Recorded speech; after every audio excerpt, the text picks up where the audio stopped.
¡Wow! ¡Wow! ¡Wow! ¡Wow! No, y con el tecito que me viene por ahí, maravilloso todavía. Bueno, sí, New York se viste de sol para recibir este Shabbat Tetzaveh, una temperatura como del jardín del Edén. Y nuestra parashá de hoy, bueno, ¿qué decirte de ella? Tenemos más de 50 mandamientos en esta parashá. De los 613 mandamientos de la Torá, aproximadamente 50 y tantos están en esta parashá. Es algo fantástico, ¿ok?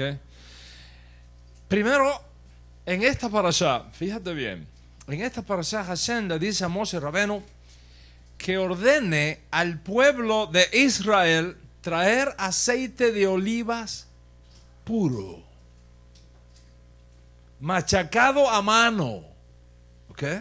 Para encender las luces de la menorá. Una menorá como esta, pero de 7 brazos, no de 8. Este es de Hanukkah, porque la tenemos aquí de recuerdo de Hanukkah, ¿ok? No sé por qué la tenemos aquí, pero la tenemos aquí, Hanukkah, okay. 7 brazos, encender la menorá. Y segundo, otra cosa importante que tiene esta parashá, Hashem ordena vestiduras especiales para los Kohanim. Vestiduras súper especiales para el Kohen Gadol, para el sumo sacerdote. Y Aarón, dice la parashá, fue vestido como indicó Hashem. Fue presentado delante de Moshe, fue ungido con aceite y luego el resto de los Kohanim. Y vamos a comenzar a estudiar esta parashá con el aceite. Porque aquí tenemos gente que conoce del aceite, sobre todo los italianos. Los italianos y los españoles que están aquí conocen bien cómo es el aceite, porque son países que producen aceite, exportan aceite. Pero vamos a ver qué dice la parashá sobre eso. Pastora, ¿usted está lista? ¿Está lista? ¿De corazón? ¿Tiene la vasija lista? Escuche lo que dice. ¿Cómo inicia la parashá?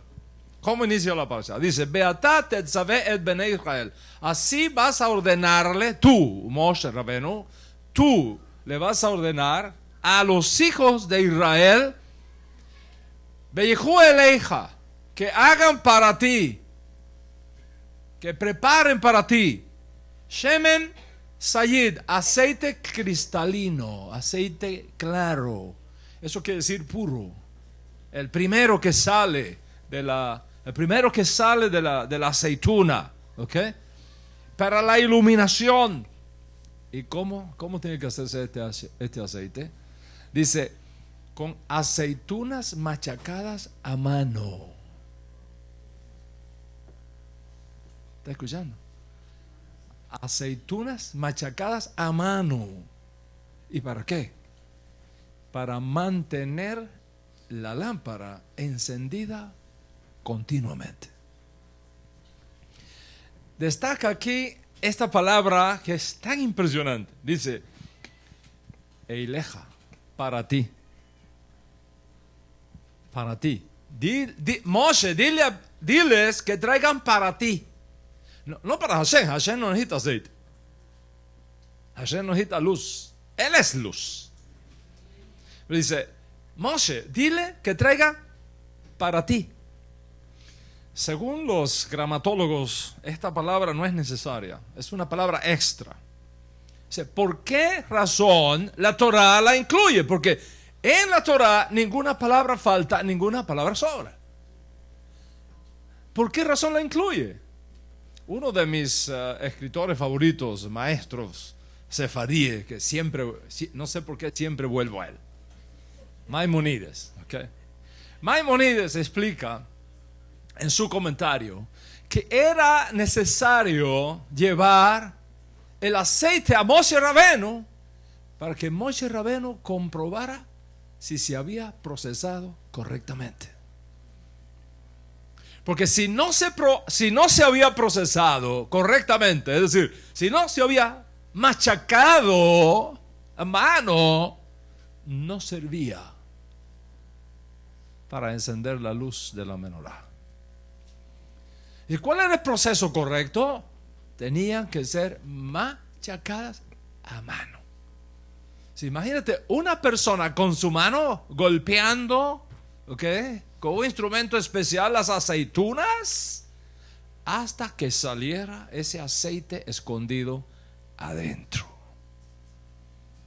Y esto, Morán Berrabotai, encierra una tremenda lección para nosotros. Anoche estábamos recibiendo Shabbat en casa de Walter y Daniela. Y estaba ahí Benji, estaba Silvia, estaba Dani, estaba su esposa, estaba Miriam, y estaba Paolo, y estaba Mina, y estaba Ruth. Creo que eso es lo que estábamos anoche. Y Kevin. Estábamos ahí y yo le dije a Daniela, oye, ¿no tienes unas aceitunas por ahí? Tráemelas. Y me trajo como 3 o 4, que al final me las comí todas, ¿no? Me trajo como 3 o 4 aceitunas y entonces compartí esta primicia con ellos de una forma muy vivencial. De hecho, creo que si anoche entendimos eso, vamos a entender esta parasha completamente. El misterio de la oliva, del aceite que está escondido adentro de ella.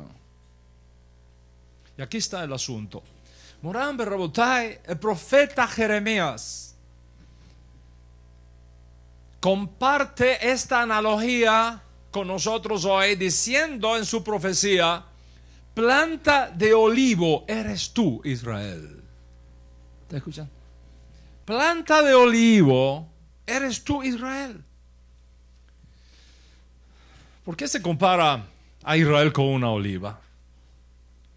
Porque al igual que la oliva pasa por muchos procesos diferentes de molienda, y así y solamente así aparece el producto final, que es en primer lugar combustible para la menorá, así también sucede con nosotros.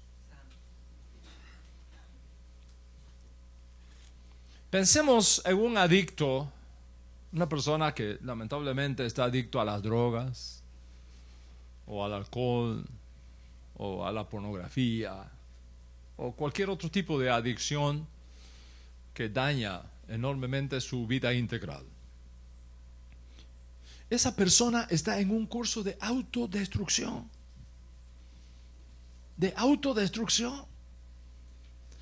Pero o bien no está consciente de ello, o bien ha elegido ignorar que está en un curso de autodestrucción. Permitir que continúe así, sin presionarlo, para que obtenga la ayuda necesaria, es un acto de crueldad.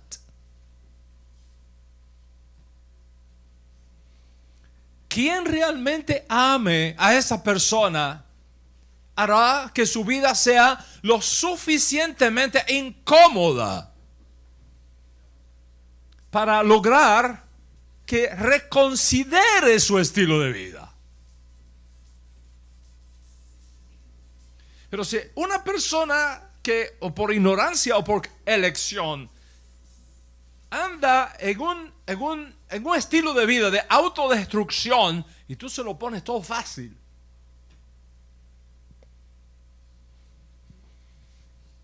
esa persona nunca va a recibir la alerta que necesita para repensar lo que está haciendo. Esa persona necesita ser sacudida. Tiene que ser consciente del peligro que está pasando. Necesita que se le llame la atención. Y esto, pienso yo, es obvio para todos nosotros. Sin embargo, Morán Berrabotai, mientras vivimos en un mundo que está lleno de ignorancia espiritual, mientras vivimos en un mundo que está camino de su autodestrucción, nos preocupan las preguntas de que ¿por qué hay tantas tragedias hoy día entre nosotros? ¿Cómo es posible que seamos la generación tecnológicamente más sofisticada y al mismo tiempo con más tragedias? Pareciera que Dios nos está sacudiendo. Porque a todas luces, cuando uno mira lo que está ocurriendo alrededor de nosotros, nos damos cuenta que la gente La gente ignora el peligro que está corriendo. Y necesitamos una llamada de atención. ¿Por qué? Porque somos como el olivo para Dios. Somos como el olivo para Dios. Los procesos de molienda que soportamos individualmente o colectivamente revelan algo muy bueno para ti, y es que hay un potencial latente, escondido, que Dios quiere sacar de adentro de ti. La prensa que nos comprime representan esas admoniciones amorosas de un padre que vela por nosotros en las alturas. Esta semana, mientras hacía mis ejercicios físicos en el gimnasio, sí, porque el rabino va al gimnasio también. Okay. No puede estar todo el día sentado. Okay. El rabino va al gimnasio también. Y el rabino come también.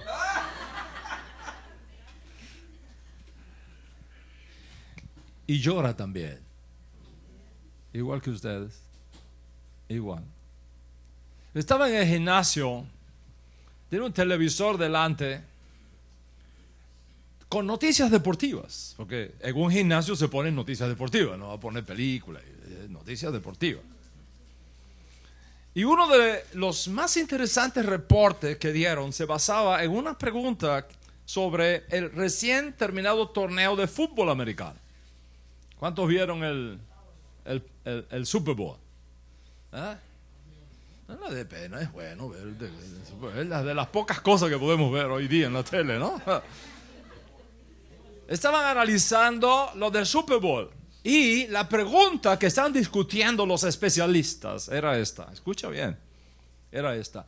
¿Cuál de los coaches, de los entrenadores, de los diferentes equipos de fútbol americano fue el que más sacó potencial de sus jugadores? ¿Está escuchando? Mire cuál era el análisis. ¿Cuál de los coaches, cuál de los entrenadores fue el que tuvo más capacidad de sacar el máximo de sus jugadores? Piensa en eso. La función de un entrenador no es pasar un rato bueno contigo. No es hacerte reír simplemente y jugar. La función de un entrenador es sacar lo mejor de ti que está escondido adentro de ti y no se ha desarrollado todavía. Y para ello tú requieres entrenamiento, requieres disciplina, requieres una prensa de aceite. Sonría, que hace muchísimo. Leí la historia de un judío de aquí de Brooklyn, que está aquí atrás de nosotros, a unas cuadras.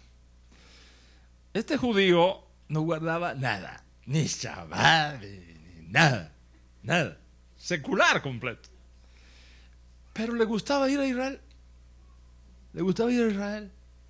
Y le gustaba ir al muro y tocarlo, estar un ratico allí y ya. Ese era su judaísmo.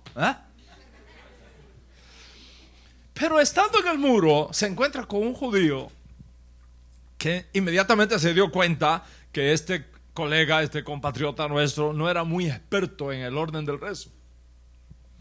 Enseguida lo detectó y lo llama aparte y le invita: ¿por qué no te vienes a estudiar un poco judaísmo? El hombre le dijo: yo no tengo necesidad de eso, Dios me ama. El hombre no sabía que estaba hablando con uno de los más grandes rabinos que había en Jerusalén. Y Raf, que todavía no era conocido por este judío, le preguntó: ¿cómo sabes que Dios te ama?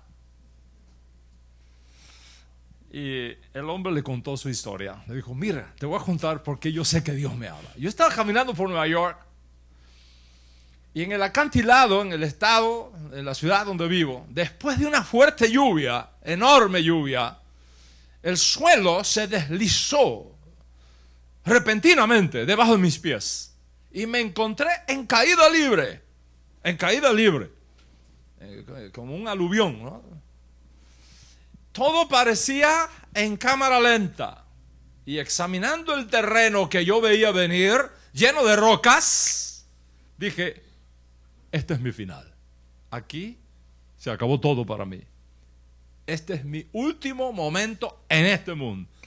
Y luego, de la nada, me vi fuera del aluvión, colgando de un árbol, el único árbol que había.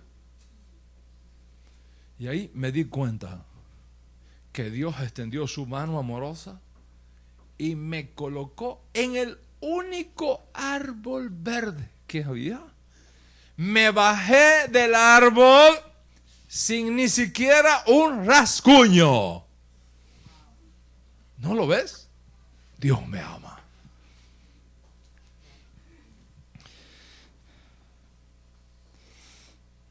Rabino le dijo, ¿estás absolutamente seguro que fue la mano de Dios la que te salvó? Absolutamente. Absolutamente. ¿Estás seguro que fue la mano de Dios el que te tomó y te sacó de esa caída mortal y te puso en el árbol? No hay duda en mi mente. Por eso sé que Él me ama. Bueno, dice si estás tan seguro de que Dios hizo el milagro de levantarte del deslizamiento y colocarte a salvo en una rama de un árbol, ¿quién crees tú que provocó ese deslizamiento?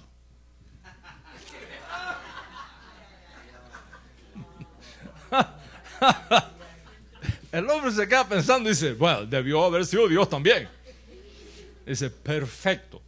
Dice el rabino, perfecto. Bueno, asumiendo que el Dios nuestro es un Dios bien ocupado, ¿por qué crees tú que ha estado gastando su precioso tiempo arrojándote por ese acantilado para luego tomarte de la mano y colocarte a salvo de un árbol?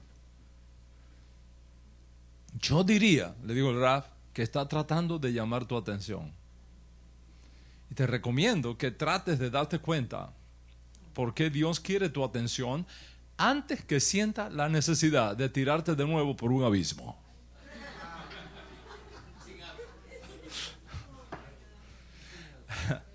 Gracias a Dios, este judío regresó a la sinagoga y se puso a estudiar judaísmo.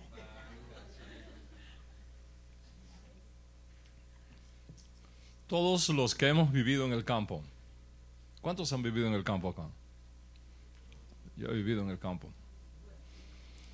Y sobre todo en las plantaciones de frutas.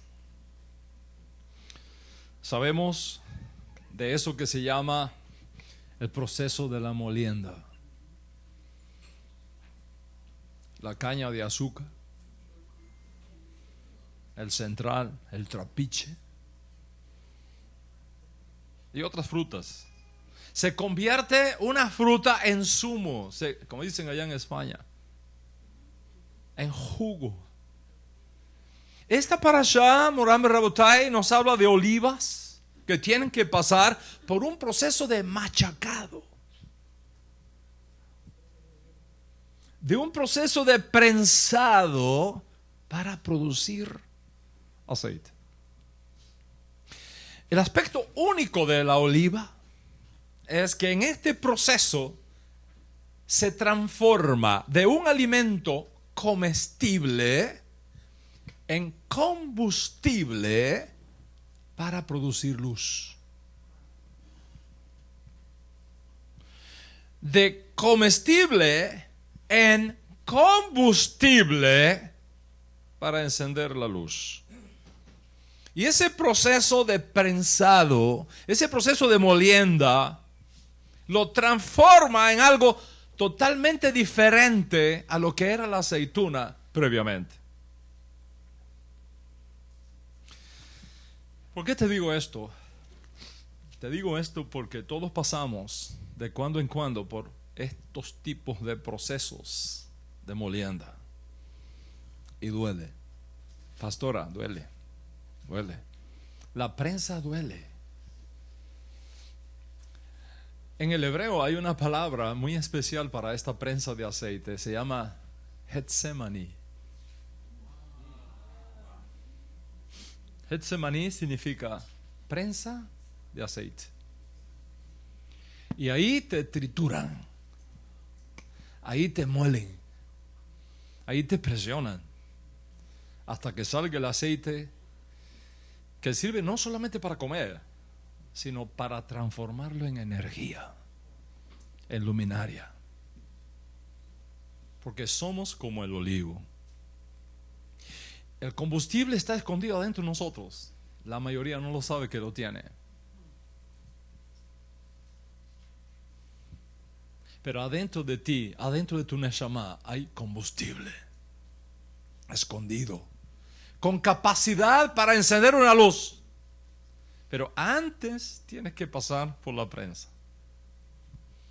Antes tienes que pasar por Getsemaní, por ese proceso de trituración, por ese proceso de molienda.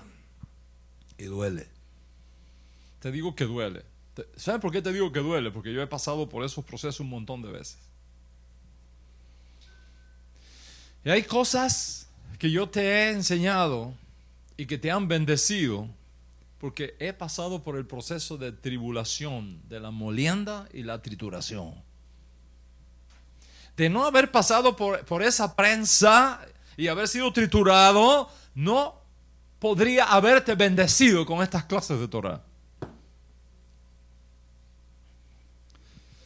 Y es posible que justo mientras yo estoy compartiendo esta clase de hoy contigo, algunos de ustedes estén pasando por ese proceso.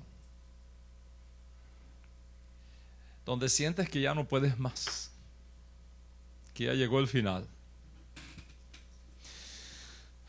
En estos días estaba leyendo una de las historias del Holocausto. El Holocausto fue una prensa de aceite para Israel. El Holocausto fue una prensa de aceite para todo nuestro pueblo judío. Muchos historiadores están de acuerdo que si no hubiera ocurrido el Holocausto, no tuviéramos hoy el Estado moderno de Israel. No quiero tocar esto en profundidad porque es un tema muy sensible. Prefiero unirme a Benjamin Netanyahu cuando dijo recientemente que él prefería pensar que si hubiéramos tenido un Estado judío no hubiese habido un holocausto. Pero no fue así. Y tenemos que mirar la vida como es, como sucede, como llega. Y la realidad es que el holocausto pasó. Y no hay otra forma de verlo que como un severo e incomprensible proceso de molienda. Porque Israel, como dice el profeta Jeremías, es un olivo plantado por Dios en medio de la tierra. Y leyendo esta historia del Holocausto, me encontré con una que quiero compartirla contigo en este día de Shabbat, porque creo que ilustra bien lo que significa pasar por ese proceso de trituración para experimentar transformación. ¿Está escuchando?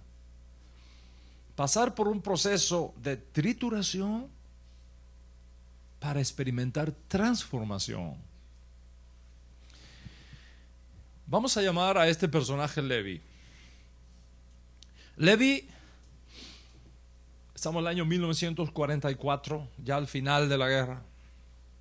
Levi había sido colocado por los nazis en un batallón de trabajo y fue obligado por los nazis a ocupar esa posición. Y él es quien cuenta esta historia. Los nazis distribuyeron brazaletes amarillos con el Maguen David amarillo, Judean, para los judíos, y brazaletes blancos para los judíos que se habían convertido al cristianismo, pero que eran judíos. Le pusieron brazaletes amarillos a los judíos y brazaletes blancos a los judíos convertidos al cristianismo. Era la víspera de Rosh Hashanah de 1944. Los rusos lanzaron una gran ofensiva y los alemanes comienzan a retirarse. El batallón de trabajo donde estaba Levi recibió órdenes de parte de los nazis de demoler todo, destruir todo, dejando solo tierra chumascada detrás. Cuando llegaron los rusos no encontraron nada. Llegó la víspera de Yom Kippur. Llegaron a una montaña, Polonia, 1944. El comandante alemán, lleno de antisemitismo, un rasha, y conociendo cómo era la costumbre judía, les dijo: como soldados en tiempo de guerra, está prohibido mañana ayunar. Mañana era Yom Kippur. Está prohibido ayunar. Cualquiera que sea sorprendido ayunando mañana será ejecutado. Llegó Yom Kippur y todos tuvieron que trabajar como siempre.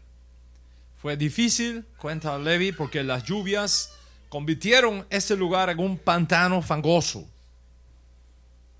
Cuando se distribuye la comida en Yom Kippur, todos los hombres judíos derramaron su café en el suelo y escondieron el pedazo de pan que le dieron dentro de sus abrigos mojados y bien húmedos. Un hombre recitó las oraciones de Yom Kippur lo mejor que pudo de memoria, y todos los demás se unieron mientras sus lágrimas se mezclaban con la lluvia que caía.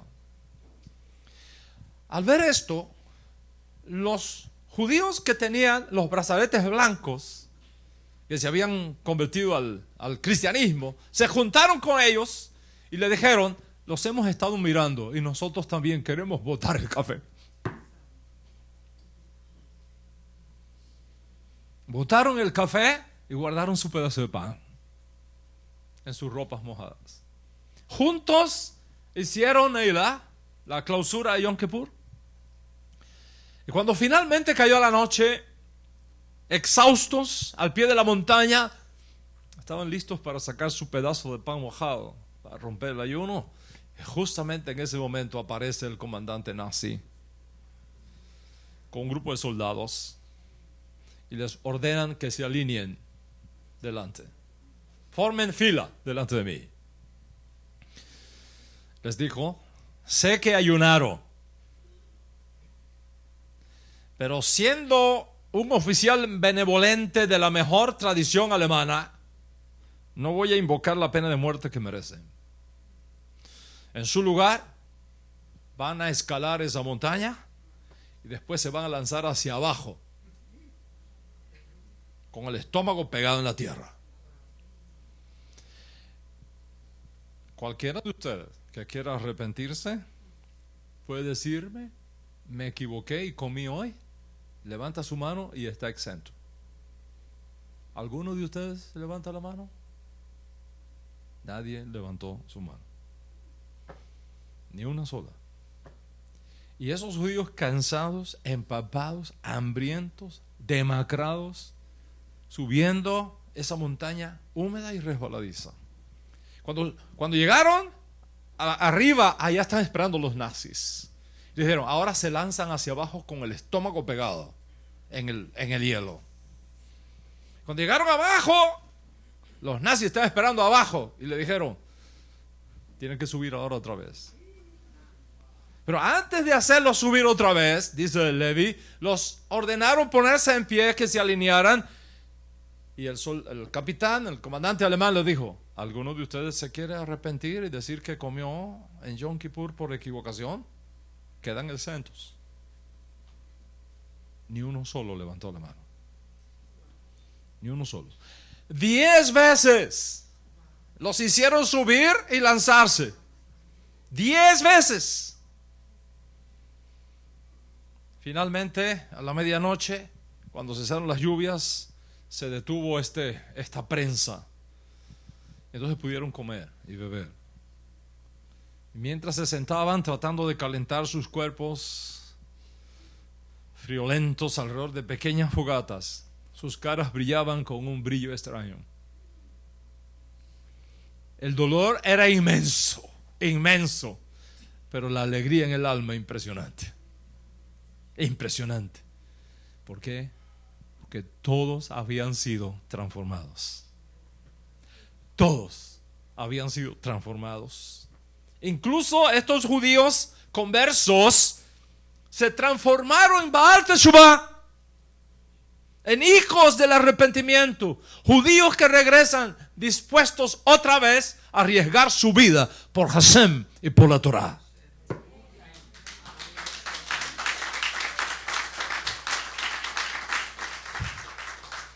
Somos como el olivo. Y ese dolor que hoy te estruja tu corazón no son más que los procesos de prensado, los procesos de molienda que de cuando en cuando Hashem permite que lleguen a nuestras vidas para transformarte en luz. Y si pasamos por ese proceso de prensado y machacado en frío, quejándonos, murmurando y acusando a los demás de mi tragedia, de nada sirve el proceso. Porque el mismo que extendió la mano y lo puso encima de la rama del único árbol que había, fue el que provocó el deslizamiento.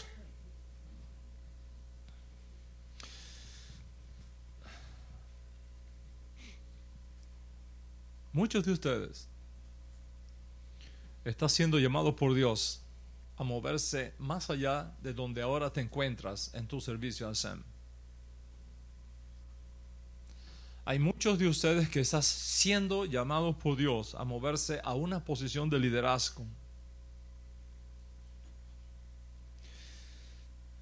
Para ser líder, tú tienes que desarrollar dos cualidades importantes, fundamentales. Aquellos que quieren ser maestros de Torah, que quieren ser rabinos, que quieren ser moré. Hoy esta parashá es para ti también. Hay dos cualidades fundamentales que Dios espera de un líder. Primero, lealtad.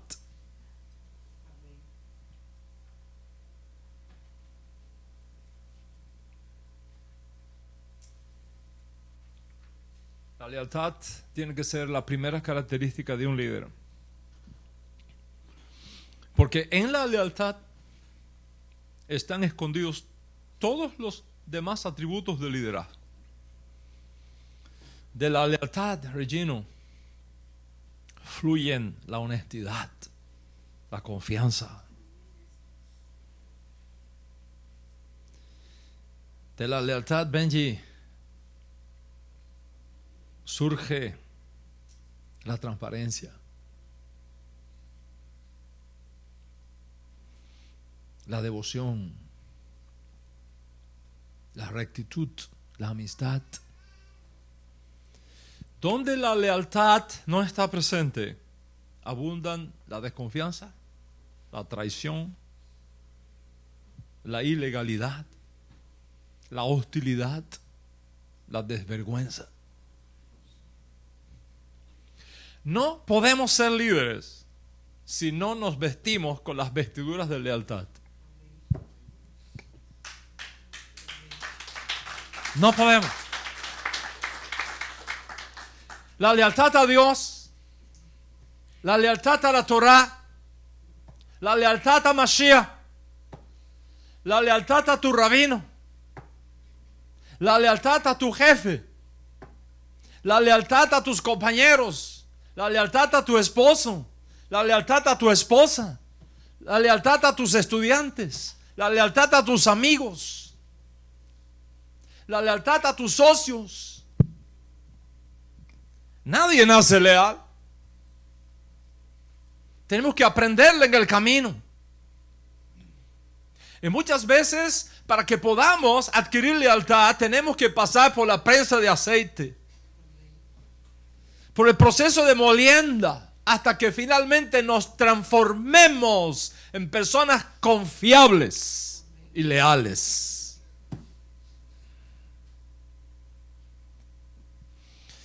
La segunda característica para ser un líder es la inteligencia emocional.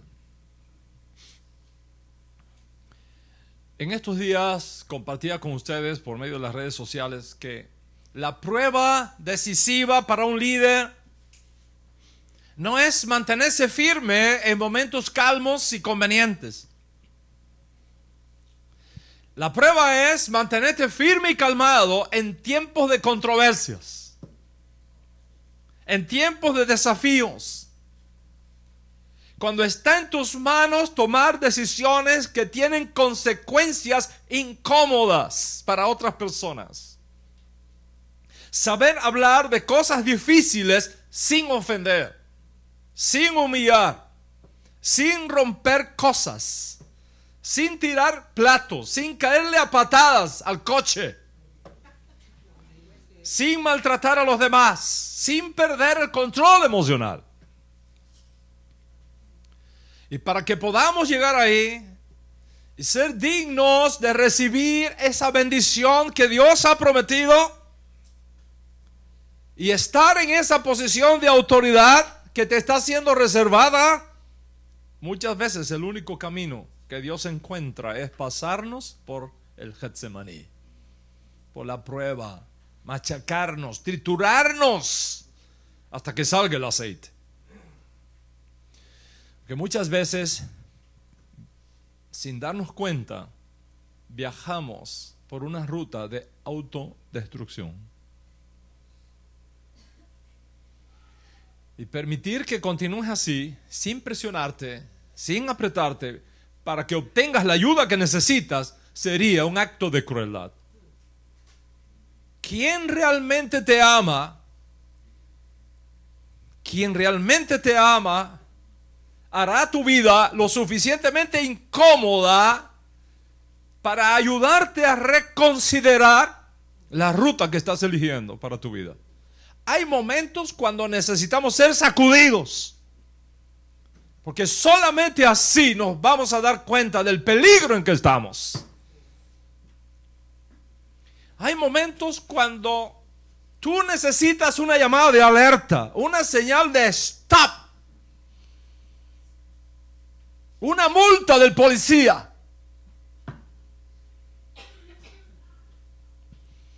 Esto es perfectamente obvio para todos nosotros. Sin embargo, mientras vivimos en este mundo lleno de tanta ignorancia espiritual, uno se maravilla de ver cuántos de nosotros estamos siendo capaces de escuchar el mensaje que Dios nos está enviando. Déjenme decirles que les tengo una buena noticia esta mañana del Shabbat. Hashem, Baruch Hu, Baruch Shemo. Hashem es el mejor pedagogo que existe. El mejor pedagogo que existe es Hashem. El mejor educador que existe es Hashem. Y un educador no es simplemente alguien que te enseña cosas, porque enseñar puede cualquiera.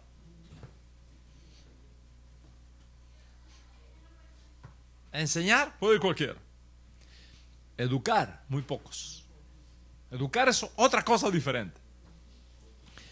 Un buen educador es aquel que sea capaz de sacar lo mejor que está dentro de ti.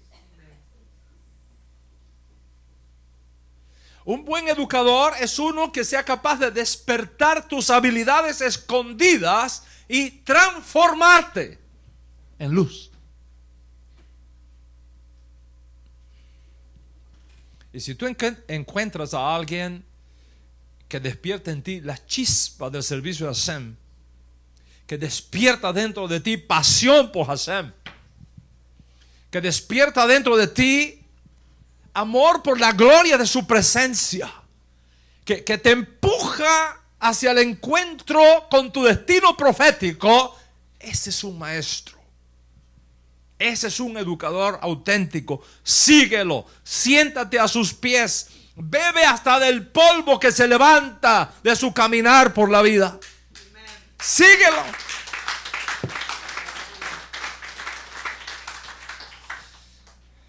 Hay enormes riquezas dentro de ti, escondidas dentro de tu Neshama. Y como las olivas, a menos que seas machacado y pases por ese proceso de de trituración, esa riqueza no sale. Se queda ahí, dormida. Lamentablemente, la mayoría de las veces se pierde en los cementerios. Hay momentos en la vida, Moram y Rabotai, cuando Dios te coloca en una situación donde tú te sientes atrapado, impotente, confundido, desorientado, perdido, inmovilizado, sin saber qué hacer.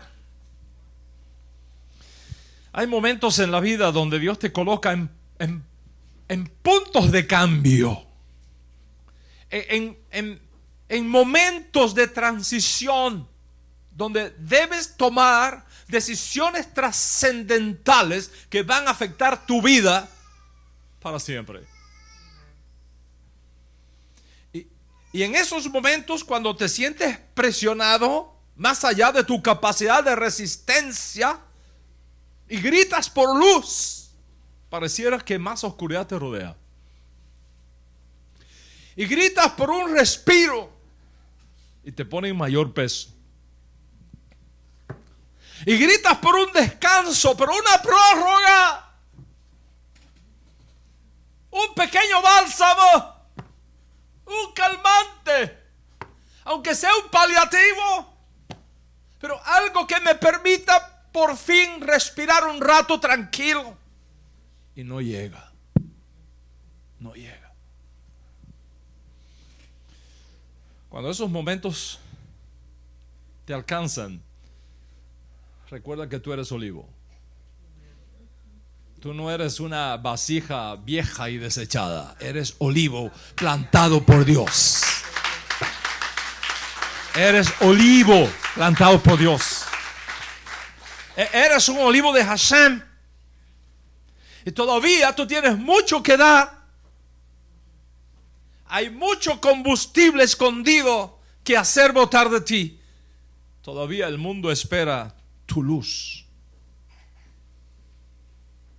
Juanito, tu luz. Inés, tu luz.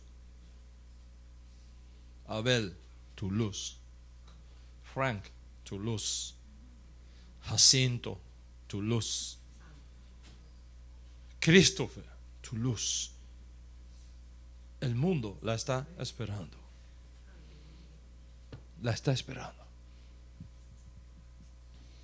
Y Dios te está presionando para que ese aceite escondido salga. Para que una lámpara pueda ser encendida en algún lugar del mundo. Y una luz sea vista de nuevo en la oscuridad que rodea a nuestra generación.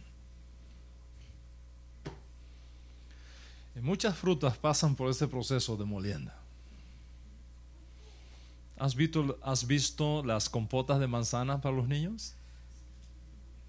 Riquísimas, ¿no? ¿Has visto las compotas de piña o de bananas? Son muy ricas. Pero espera, pasaron por un proceso de molienda.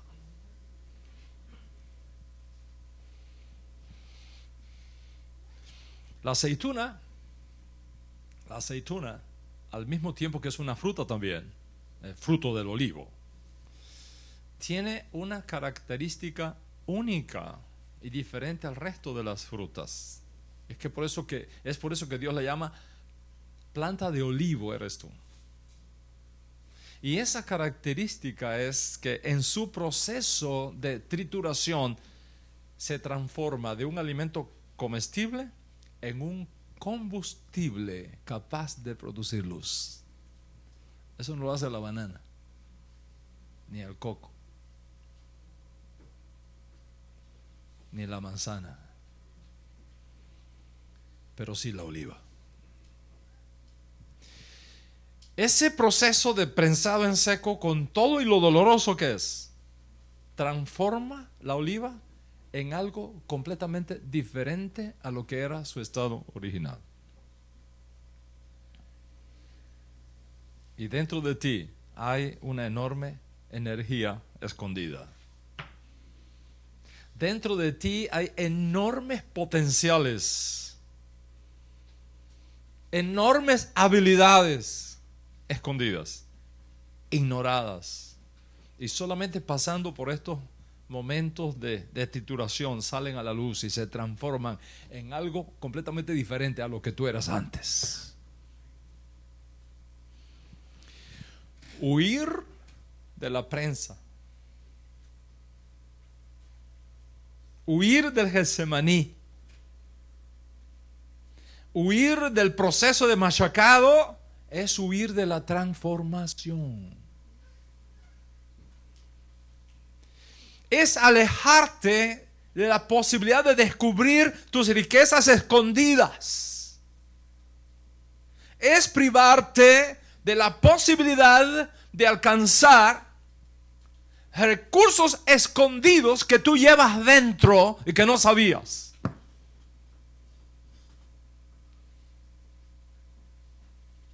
No huyas del Getsemaní, aun cuando duela. Yeshua,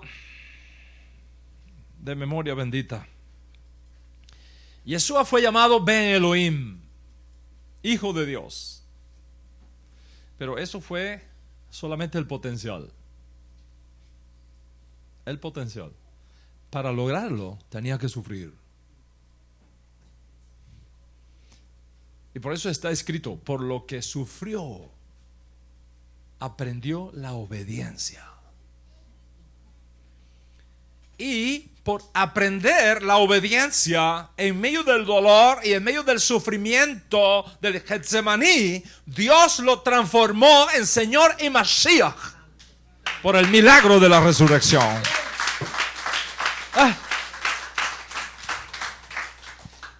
La grandeza de la resurrección refleja el potencial escondido de lo transformable. Y ese poder opera en medio de la prensa, en medio del proceso de machacado de la oliva, para que el combustible salga y la menorá pueda ser encendida y la luz llegue al mundo.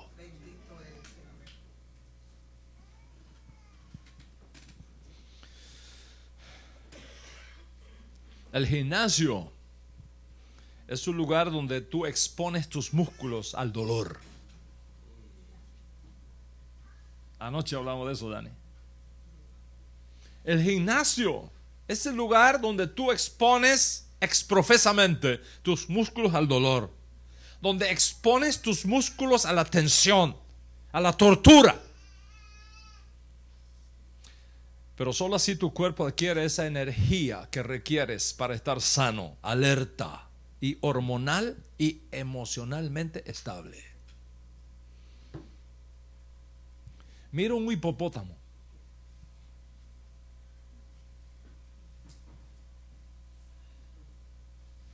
Un hipopótamo, Benji, no necesita ir al gym para sacar esos enormes, esos músculos enormes que tiene, que asustan. ¿No necesita? Ahí en medio del río, en medio del pantano, sin mucho hacer, sin mucho correr, los músculos le salen. Dios lo hizo así. Los animales no requieren un gimnasio para alcanzar la musculatura que tienen. Dios se las da de gratis. El hombre no. El hombre no. Si no te mueves, si no trabajas, si no ejercitas, no lo logras. Te quedas ahí todo fofo, esponjoso, flácido, poroso, inconsistente y expuesto a todos los males del sedentarismo.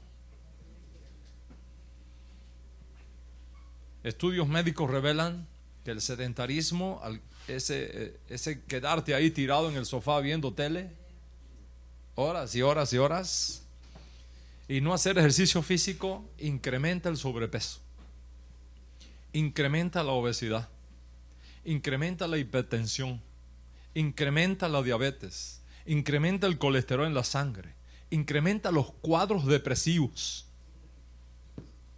En otras palabras, el sedentarismo es factor de riesgo de muerte. Bueno, yo sé que alguno de ustedes me va a decir, pero Raf, ¿no dijo el apóstol Pablo que el ejercicio corporal Para nada es provechoso, que la piedad para todos sí aprovecha. No digo eso Ras Shaul, es cierto que Ras Shaul dijo eso, es cierto que lo dijo. Pero el ejercicio corporal en los días de Ras Shaul tenía un significado que no tiene nada que ver con el ejercicio corporal hoy día. Primero, que Ras Shaul hacía ejercicio todos los días.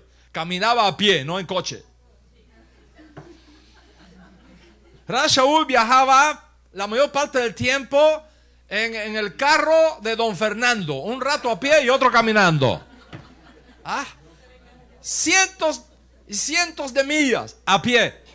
Con un bastón en la mano y una mochila llevando sus cosas de trabajo. Nosotros viajamos en avión. Para los días de Ras Shaul, ejercicio físico significaba los gimnasios griegos para las competencias. No estamos hablando de volverte un atleta. Aunque si alguno elige esa profesión y tiene las habilidades de Dios para hacerlo, como mi querida boxeadora bogoteña, barranquillera, colombiana, que la vamos a llevar a los Juegos Olímpicos si el Eterno permite, y te bendigo ahí donde estás. Está bien, esa es tu profesión. No estamos hablando de eso, como tampoco de hacerte un médico o ingeniero. No estamos hablando de eso. Lo que te estoy diciendo es que tomar lo que Pablo dijo para sus días e incorporarlo literalmente a nuestros días no es correcto, porque nosotros vivimos en momentos diferentes. Vamos a mirar los hechos. No opiniones, hechos, facts. Según la Organización Mundial de la Salud, más de 8,000 personas mueren todos los días. ¿Está escuchándome? Más de 8,000 personas mueren todos los días. Es decir, unas 350 personas diariamente. Más de 3 millones de personas al año por insuficiente actividad física. ¿Está escuchando? Si tú quieres que el cielo te añada 20 o 30% más de años de vida en esta tierra, no hay atajos. Tienes que ir al gimnasio. Tienes que exponer tus músculos al dolor del ejercicio físico. Eso es fundamental. Porque la hipertensión, el colesterol elevado, la diabetes, que son los principales enemigos de tu corazón, están íntimamente relacionados con tu capacidad para moverte, para hacer ejercicios. Ahora, la hipertensión no solamente se da a nivel del cuerpo, también hay una hipertensión a nivel de tu neshama, a nivel de tu alma. Y esa hipertensión se refleja en tu baja inteligencia emocional. Es decir, tu incapacidad para hacer las cosas difíciles de forma inteligente y en calma, sin perder el control de ti mismo, sin gritar, sin humillar al prójimo, sin humillar a tus hijos, sin humillar a tu cónyuge.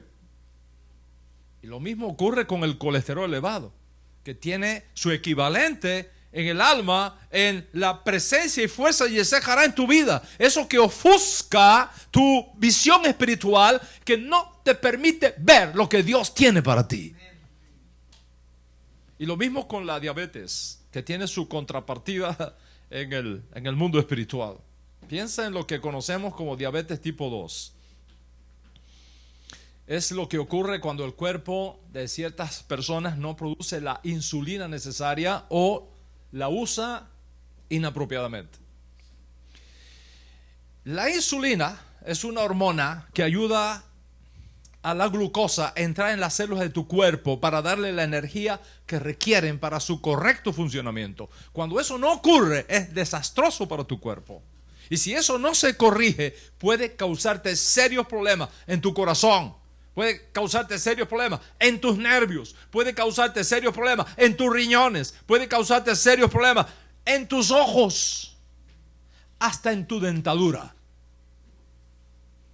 Pero así como hay una diabetes física, también hay una diabetes espiritual. Son personas que se la pasan anulando su potencial. Carentes de energía. Carentes de pasión por hacer las cosas de Dios.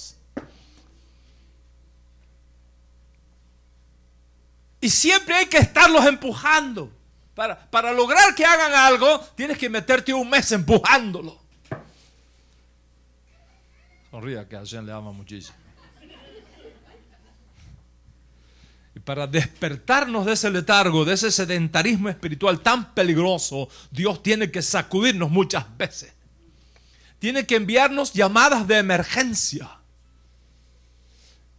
Y eso ocurre en tu vida espiritual porque tú no eres un trasto viejo y desechado, sino un árbol de olivo plantado por Hashem.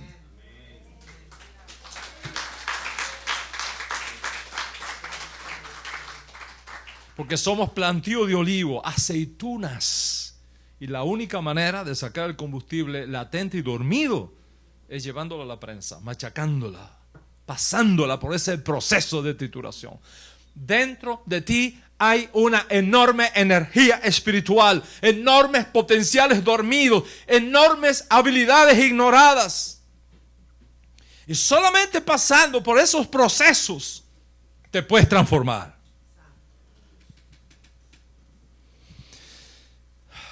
Eso es lo que quería decirte del aceite de oliva. Sin embargo, la lectura de la Torá de esta semana nos habla de algo más que el aceite.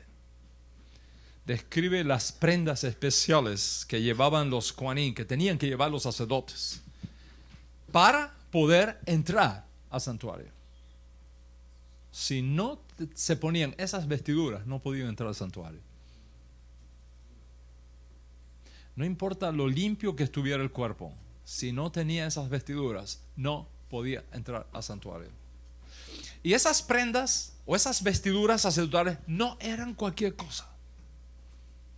No eran cualquier cosa. En el antiguo Israel, los Kohanim no pueden servir a Hashem si no tenían esas vestiduras especiales puestas. Estas vestiduras que la Torá describe como vestiduras de gloria y vestiduras de honor. ¿Está escuchando? Vestiduras de gloria y de honor. Ver a los sacerdotes y al sumo sacerdote con estas vestiduras de gloria y de honor asombraba a cualquiera. La arqueología ha encontrado para nosotros la famosa carta de Aristeas. Lo pueden buscar en el arqueólogo Google después. La carta de Aristeas. El autor es anónimo, no sabemos. Es un judío que escribe en griego, posiblemente en algún momento del siglo II antes del nacimiento de Yeshua. Y él tuvo una vista de un sumo sacerdote vestido con sus vestiduras de gloria y de honor. Y en esa carta lo describe de esta manera, y cito: la apariencia de los sacerdotes nos deja pasmados y atónitos. Afirmo enfáticamente que cualquiera que se acerque al espectáculo de lo que he descrito experimentará asombro. Y asombro más allá de las palabras, siendo transformado por la disposición sagrada de cada detalle. Así lo describe. Ben Sira, un sabio judío, siglo II antes de Yeshua, que también tuvo esta oportunidad de ver a un sumo sacerdote en sus días con estas vestiduras, dice que esta vestidura sacerdotal de Aarón poseía un esplendor tan glorioso y una apariencia tan deslumbrante que era la delicia de los ojos. Así lo dice, era la delicia de los ojos. Filón de Alejandría, un poco más tarde, entrando ya en la época de Yeshua, filósofo judío que vivió en la provincia romana de Egipto para aquella época, dice que la ropa del sumo sacerdote era la imagen y copia del universo. ¿Está escuchando? Era la imagen y copia del universo. Y debido a esta fama de las vestiduras sacerdotales, los rabinos antiguos se plantearon una pregunta que querían responder. La Torá informa que los ancestros de Israel actuaron como Coanín, ofreciendo sacrificios a Dios. Noé ofreció sacrificios a Dios. Abraham ofreció sacrificios a Dios. Isaac ofreció sacrificios a Dios. De hecho, la tradición dice que estas figuras forman parte de una línea ininterrumpida de sacerdotes que se remonta al principio de la historia. Sin embargo, aquí está la cosa. La Torá no dice nada acerca de ropa especial que ellos tenían que usar. Y la pregunta que se hacían los antiguos es: ¿cómo pueden haber servido como sacerdotes sin el uniforme sacerdotal que se le exige ahora a Aarón y a sus hijos? ¿Cómo es posible que antes sí podían servir de sacerdotes sin la vestidura sacerdotal y ahora no? Según una antigua tradición, el primer sacerdote en la historia fue el primer ser humano, Adán. Después de todo, él vivía en el Mikdash del Edén, en el santuario del jardín del Edén, lugar donde la presencia divina estaba presente. Dice la Torá que ellos eran capaces de escuchar el sonido de Hashem caminando por el jardín. ¿Te imaginas eso? Seres humanos escuchando el caminar de Dios en el jardín del Edén. Así que, naturalmente, Adán debió haber ofrecido sacrificios a Dios allí en el jardín. Solo que hay un problema: estaba desnudo. No tenía ropa. Y según la Torá escrita que vino después, un sacerdote tenía que vestirse con modestia, no llamar la atención a sus partes íntimas.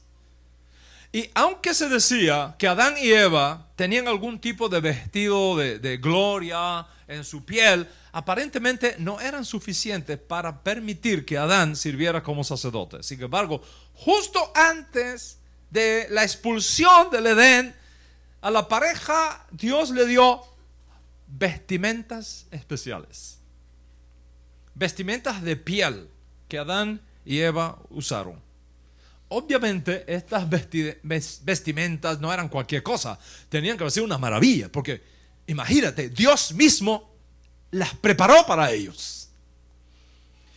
Y dado que la Torá usa para esas ropas la misma palabra túnica que se usa luego para describir las vestimentas del sumo sacerdote que se estudia en esta parashá, la lógica conclusión es evidente. Dios había equipado a Adán con las primeras vestimentas sacerdotales de la historia.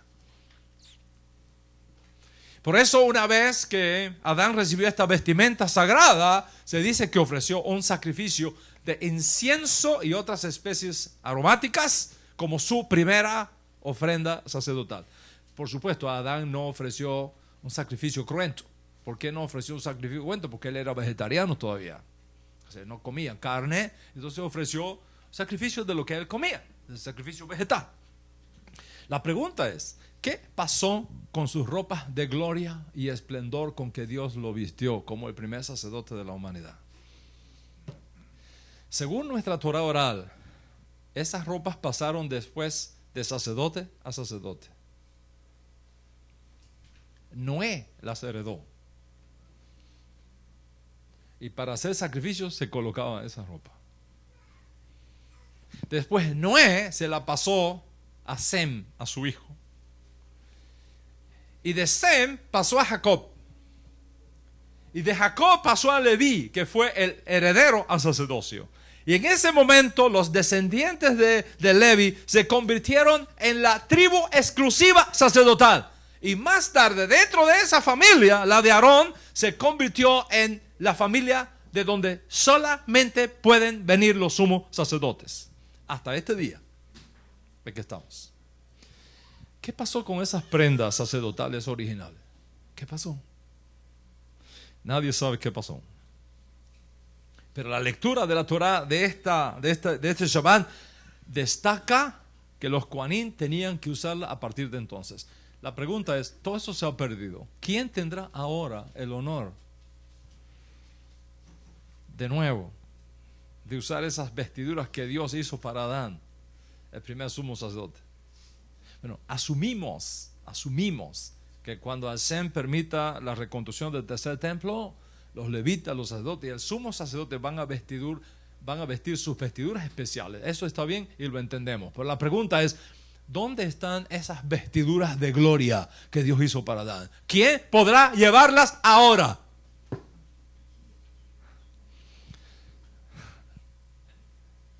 Creo que tienes la respuesta en la punta de la lengua.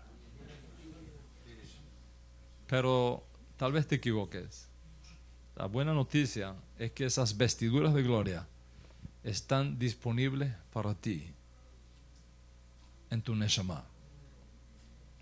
Y por eso dice Rav Shaul, vestidos de un hombre nuevo.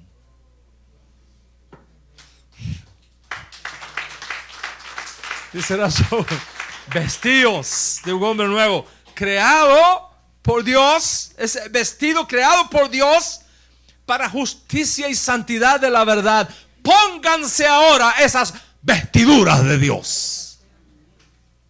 Esto no es llamar. Esto es simplemente extraordinario. Que esas vestiduras estén disponibles para nosotros a nivel de nuestra Neshama. Pero para lograr eso se requiere sacrificio. Se requiere la anulación de uno mismo. Y entonces, para concluir, quiero unir ambas ideas.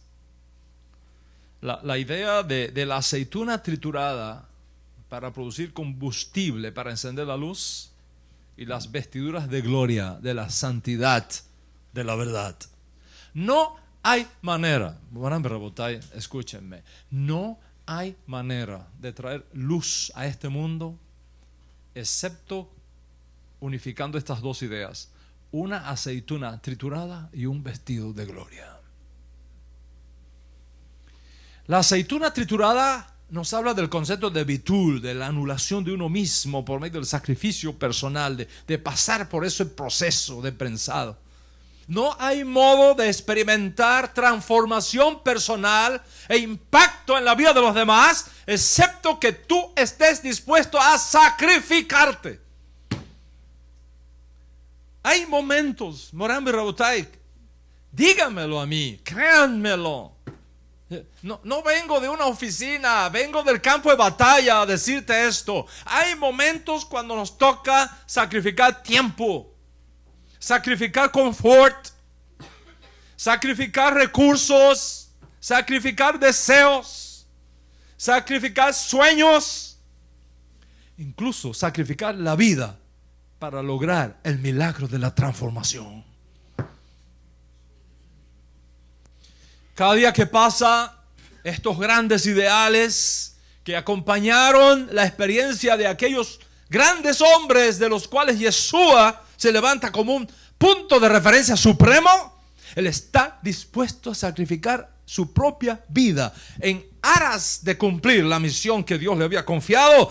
Cada día que pasa, digo, esos grandes ideales y esos grandes valores se desvanecen lamentablemente en nuestra modernidad. Y cada día que pasa uno ve menos compromiso, menos personas dispuestas a sacrificar algo en aras de la redención. Vivimos en la generación de no quiero, no puedo, no tengo ganas, I'm boring. Vivimos en la generación de la comodidad. Todo queremos resolverlo fácil y rápido con una simple aplicación en nuestros teléfonos inteligentes. Hoy día hasta llamar por teléfono se vuelve perezoso uno. Y ya no estamos conformes con el G4. Ahora vamos para el G5. La generación 5, en la nueva internet que viene, va a dejar afuera Facebook. Y eso que tú conoces como Facebook le quedan horas de vida. Lo que viene es inmensamente mayor. Para que tengas una idea de lo que viene, de G4, que es donde nos movemos ahora digitalmente, a G5 es como ver caminar una tortuga, G4, y una liebre, G5.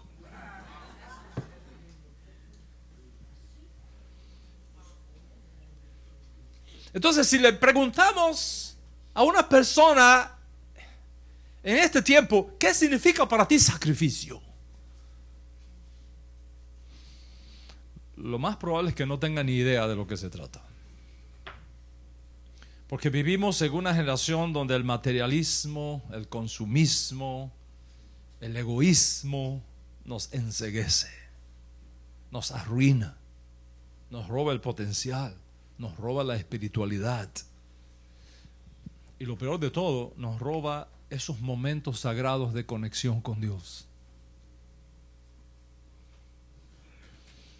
Vidas desvalijadas, desplomadas, destruidas, porque no estuvieron dispuestas a hacer un sacrificio por la transformación. Antes de vestirlo con sus ropas sagradas, Moshe tomó a Aarón y lo apretó y lo zarandeó. Para arriba, para abajo, para la derecha, para la izquierda. Casi que lo ahoga. Porque solo cuando somos apretados y remecidos en la prensa de aceite, calificamos para llevar encima los vestidos de gloria y de santidad de la verdad.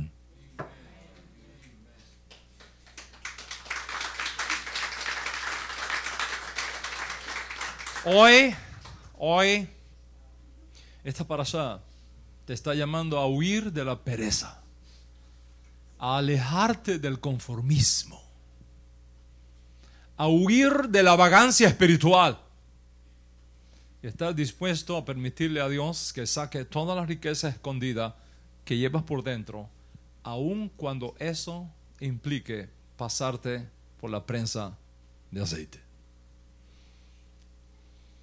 Y cuando decidimos trabajar para Dios, cuando decidimos por la lealtad, cuando decidimos por la santidad de la verdad y hacer las cosas por Kiddush Hashem, por la gloria de Dios, por el honor de Dios, poniendo manos a la obra, los milagros suceden. Los milagros suceden. Hay un hermoso midrash que explica este principio espiritual cuando nos enseña lo que sucedía con la familia levita de los Coat, responsables de llevar el arca sobre sus hombros en los días cuando nuestro pueblo vagaba por el desierto. La familia levita de los Gersón tenían que transportar cosas también. Lo dice la parashá, dice la Torá, que Hashem a Gersón le dio carros y bueyes para que transportaran las cosas que ellos tenían que transportar. Estaban también la familia de los Merari. Tenían que transportar cosas también del santuario. Hashem le dio carretones y bueyes para que pusieran las cosas ahí y las llevaran. Pero cuando llegaron a los hijos de Coat, no se les dio ningún carretón, ninguna carreta, ninguna yunta de bueyes para ayudarlo. ¿Qué tenían que hacer? Un sacrificio extra. Tenían que cargar el arca sobre sus hombros. Sobre sus hombros. Y el arca era extremadamente pesada. Extremadamente pesada. Pero ellos pudieron cumplir su misión.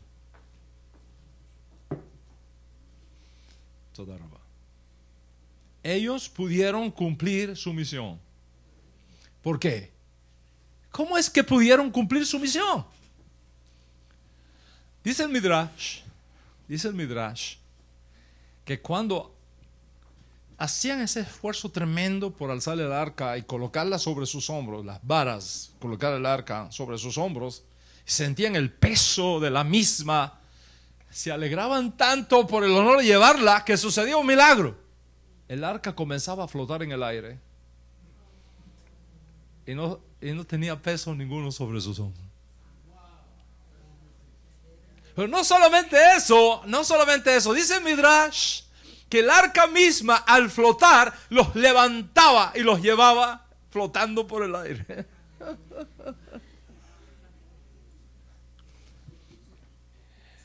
Pero esto no pasaba si primero los levitas encargados no daban el primer paso y se la ponían en el hombro y sentían el peso y no protestaban, no murmuraban. Todo lo contrario, sonreían por el honor del peso de servir a Hashem. Y cuando reían y se gozaban por el honor de llevar el peso de servir a Hashem, el milagro ocurría. El arca comenzaba a flotar y los alzaba a ellos también. E iban caminando por el aire. Ahora bien, los levitas de la familia de Coat sabían que ese milagro pasaba. Sabían que el arca se transportaba ella misma milagrosamente. Pero no, ¿qué hacían? No se paraban ahí al costado esperando que el arca se levantara y entonces meterse abajo. No. Si no se involucraba en el proceso, si no daban el paso inicial, si no sentían primero el peso en el hombro y la alegría en el corazón de servir a Hashem, no pasaba el milagro. Fue ese esfuerzo el que mereció esa ayuda divina adicional, mediante el cual el arca entonces comenzaba a flotar y los elevaba a ellos en el proceso. Moram y Rabotai, tenemos delante de nosotros una tremenda oportunidad de servicio. Tremenda. Estamos inundados de correos electrónicos pidiéndonos ayuda y asistencia por todos lados. Por todos lados. Y mover esta arca cuesta, es pesada. Hay que atender a la gente, hay que formar líderes, hay que preparar bibliografía, materiales de estudio, proveer asistencia, entrenamiento, capacitación, liderazgo, responder preguntas, dar terapias, consejería, orientación, pagar boletos aéreos, hospedajes, viajar de aquí para allá, formar líderes. Hay que sembrar la paz. Hay que corregir, hay que tomar decisiones, administrar, saber mover los recursos, instruir con la Torah, asistir en el proceso, acompañando en el parto a todas estas comunidades emergentes, formar líderes capacitados para esta tarea. Hacer esto significa renunciar a muchas cosas. A muchas cosas, porque el arca es pesada. El arca es pesada. Y hay que llevarla sobre los hombros. Hay que llevarla sobre los hombros. Pero cuando la hacemos con ganas, con pasión, con deseos de cumplir la misión que Dios nos confía, el milagro ocurre semana tras semana y mes tras mes. Y lo mismo pasa contigo. Tú tienes una tarea que cumplir. Tienes una misión delante de ti. Hay momentos que Dios te tiene que pasar por un proceso de transformación. Ese pensado en seco, esas terapias de sentir que el alma es machacada y estirada a un punto que pareciera que ya no puedes más. Esta parashá tiene la energía para darte esa fuerza adicional que viene como resultado de tu firme intención de no renunciar, de no echarte atrás, de no tirar los guantes, de ir más allá de lo normal, del sacrificio, en aras de cumplir la voluntad de tu Padre que está en los cielos.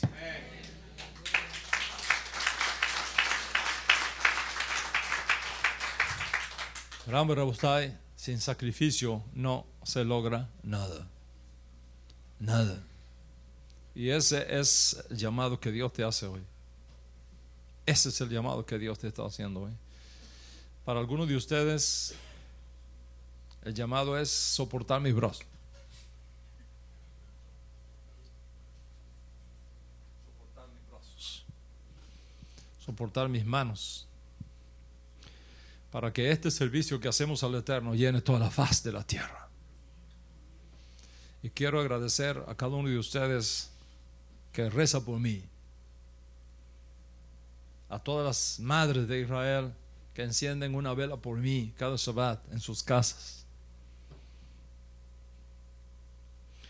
a todos los que envían su colaboración para que este ministerio siga adelante, sembrando Torah en las naciones, sembrando el monoteísmo en el mundo, enseñando acerca del Dios de Israel y del Mesías judío en todos los pueblos de la tierra. Sin tu ayuda yo no podría hacerlo. Y hoy quiero darte las gracias por sostener mis hombros mientras llevamos el arca a las naciones. Muchas gracias. Quiero que el donativo que envíes esta semana, el maser que envíes esta semana, que tu sacrificio de hoy exprese esa seria intención de ser parte activa en ese proceso de transformación que viene para ti, que viene para tu casa, que viene para el mundo. Recuerda que vivimos en una generación donde el materialismo, el consumismo, el egoísmo nos enceguece, nos arruina, nos roba el potencial, nos roba la espiritualidad, nos roba los momentos sagrados de conexión con Dios. Y alguien tiene que levantar la voz y despertarlo. Y yo soy una de esas voces. Una de esas voces. Y juntos vamos a lograrlo. Juntos vamos a lograrlo. Aunque la carga sea pesada.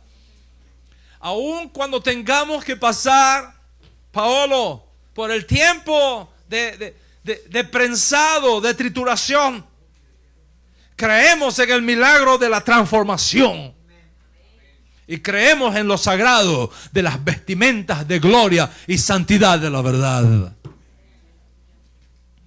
Y pido al cielo que mientras preparas tu vasija, que atrape estas chispas divinas que emanan de la parashá de esta semana, te sean entregadas en tu alma vestiduras de gloria y de majestad. Y que tu conexión con Hashem se restaure con pasión y con una calidad que nunca antes habías experimentado. Te voy a pedir que por favor cierre tus ojos un momento. Ahí donde estás, presencialmente aquí o digitalmente allá afuera. Cierra tus ojos un momento. Entra en el santuario interno de tu alma.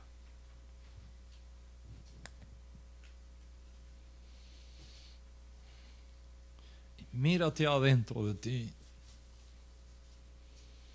En el Gan Eden, en el jardín del Edén que está dentro de tu espíritu, y escuches la voz de Dios caminar allí. Escuche sus pasos.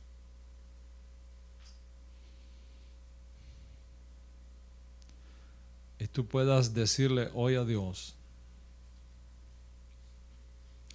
aunque tengas que pasar por ese prensado, donde sea triturado, no me quites el privilegio de servirte. No me dejes sin tus ropas de gloria y de santidad de la verdad.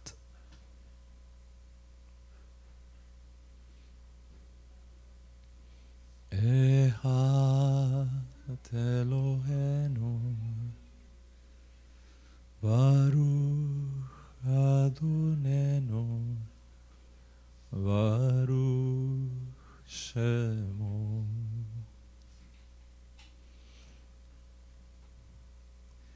Kadosh Eloheinu Kadosh Adonenu Kadosh Shemo. Te invito a que lo cantes después de mí. Baruch Adonenu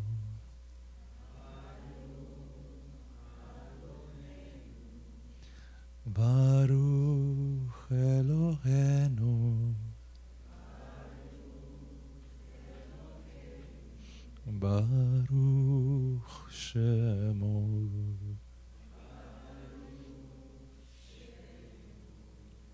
Sing it again with me. Kadosh Eloheinu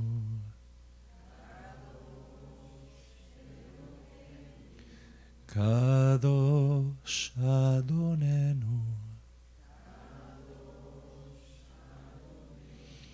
Kadosh Shemo.